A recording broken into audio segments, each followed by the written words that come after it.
Hello, everybody, and welcome to another edition of Inside Guns with your host, me, the Yankee Marshal. Tonight, I want to talk about compliance. I don't even like that word, compliance, to comply. You better get yourself in compliance. You better comply. I just don't like the word. It's a very, subjugating word, and I just don't care for it. It always reeks of someone in power making someone else do something while trying to give the appearance of choice when there's really no choice at all. So I don't like the word. But I'm not here to talk about the word. I actually want to talk about an email, a rather lengthy email, a small book, I would even call it. It was at least a pamphlet. Where someone said they were very disappointed in me because they considered me to be a moderate and fairly level-headed. Shows how much they know me. But they said they considered me to be those things. So they were disappointed when in some of my videos where I said things like, if you do this, don't tell people. If you're not in compliance, don't broadcast it. They were like, it sounded like you were encouraging people to not comply with the law. And as someone who has been in the fields I've been in my life, don't I understand the importance of following the law? And how bad it is to encourage people to break the law? Well, I do understand the importance of most laws. Laws are there to protect people. Protect people from being taken advantage of or physically harmed or whatever.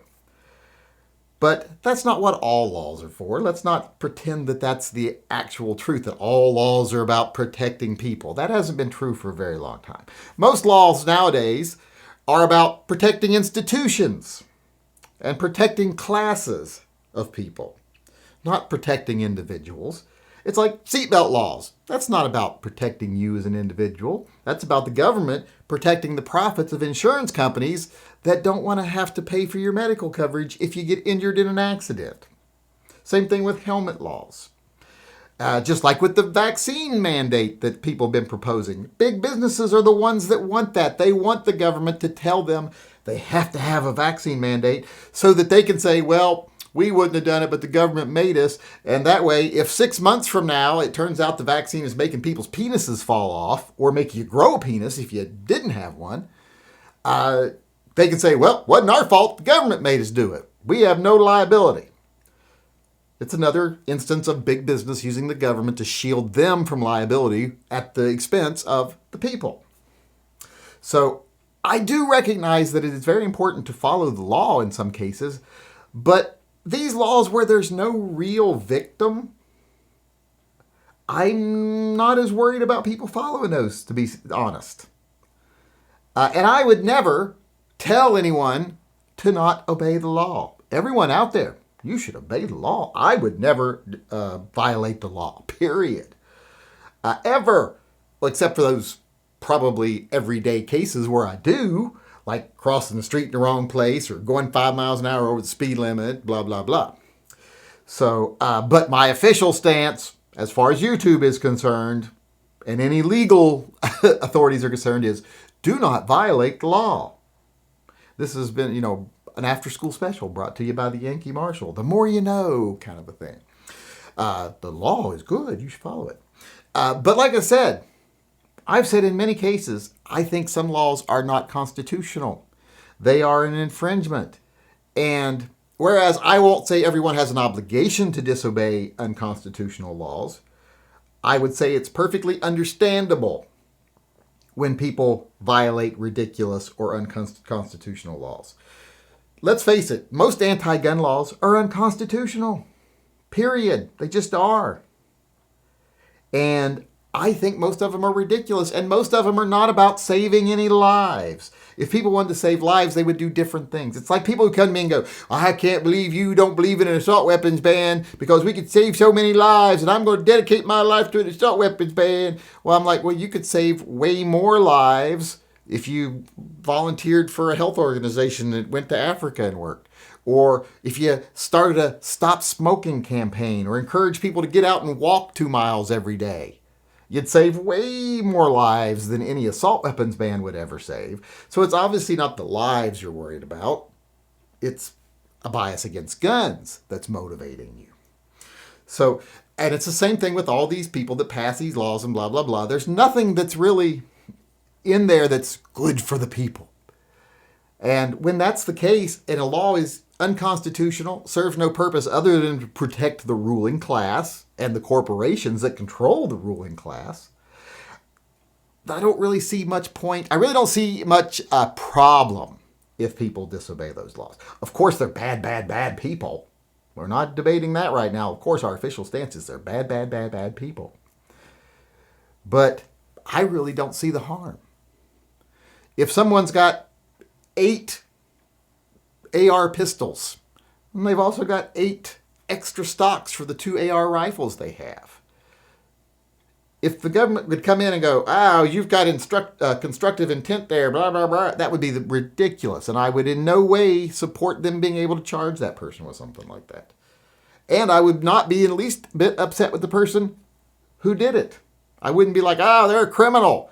That's what the media would paint people as. That's why they want a lot of these laws in place, so that if they ever feel like you're getting too out of bounds, they can find some piddly little shit thing like that you did. Like, oh, he had stocks that he could have put on those AR pistols. And then they can say, see, he's a criminal. You shouldn't pay attention. Don't look over here. Doesn't matter if we're violating his rights. He's a criminal. That's the point of a lot of these laws. So when you say to me, oh, you understand the importance of following the laws, sometimes I do. Other times, not so much.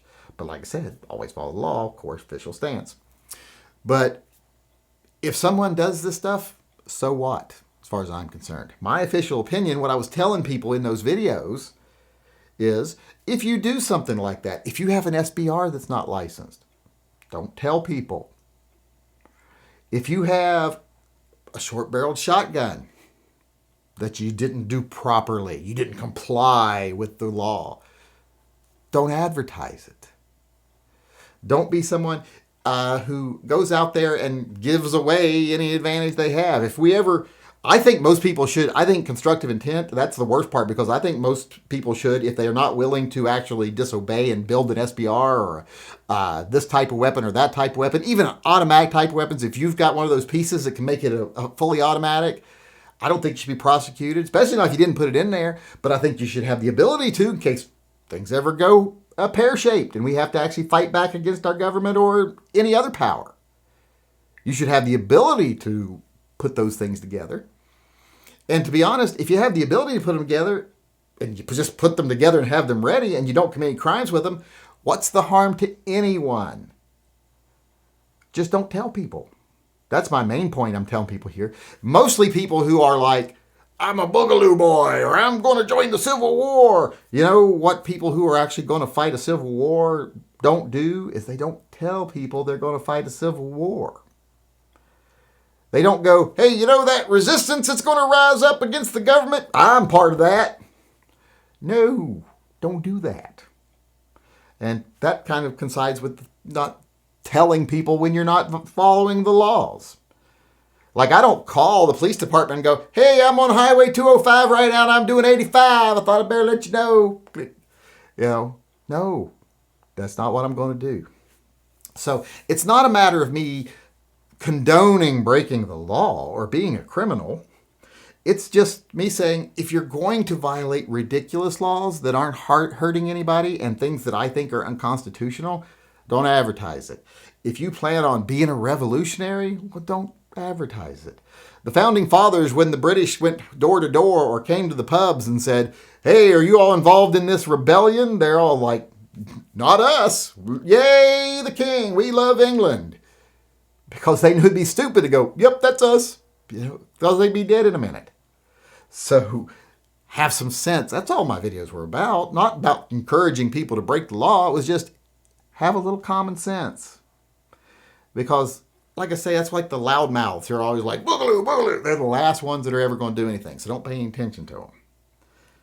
Have a little common sense. And like I said, wasn't encouraging people to break the law. I was just kind of pointing out that some laws are stupid. And if you do break those laws, be quiet about it.